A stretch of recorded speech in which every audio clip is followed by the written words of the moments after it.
आइए ईश्वर हिंदी 1 to 1 पर देखते हैं बियॉन्ड वंस कंट्रोल मतलब और इस्तेमाल सब सीखेंगे 2 मिनट के अंदर अंदर। चैनल पर नए हैं तो सब्सक्राइब करने के साथ ही फॉलो करने के साथ ही शुरुआत कीजिएगा। नियंत्रण से बाहर होना, कोई भी चीज़ किसी के कंट्रोल में नहीं होना, किसी के आ, बस से बाहर की चीज़ होना, तो उस केस में हम बियॉन्ड वंस कंट्रोल का इस्तेमाल करते हैं। द सिचुएशन, जो परिस्थिति थी, वॉज बियॉन्ड आर कंट्रोल, हमारे बस से बाहर की थी। सो परिस्थिति हमारे बस से बाहर की थी। परिस्थिति को संभालना, परिस्थिति से किसी तरह से उसे मैनेज कर पाने की कंडीशन में हम नहीं थे। सम थिंग्स, कुछ चीज़ें आर बियॉन्ड ह्यूमन कंट्रोल, कुछ चीज़ें इंसान के नियंत्रण से बाहर होती हैं।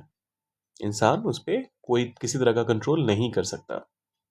इट हैपेंड, ये हुआ due to circumstances beyond my control, जो परिस्थितियां बनी, जो मेरे हाथ से बाहर की चीज़ थी, जो मेरे बस से बाहर की चीज़ थी, वैसी परिस्थितियां बनी और इसी वजह से कोई चीज़ हुई।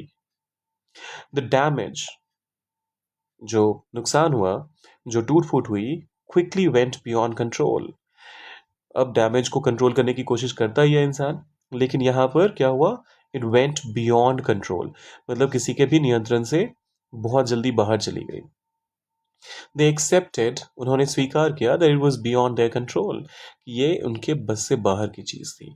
अब आपने क्या करना है, कमेंट सेक्शन में एक एग्जाम्पल सेंटेंस डालना है, लाइक शेयर और सब्सक्राइब करना है, और आपका फेवरेट इमोजी भी ड्रॉप करना है कमेंट सेक्शन में। मिलते हैं जल्दी।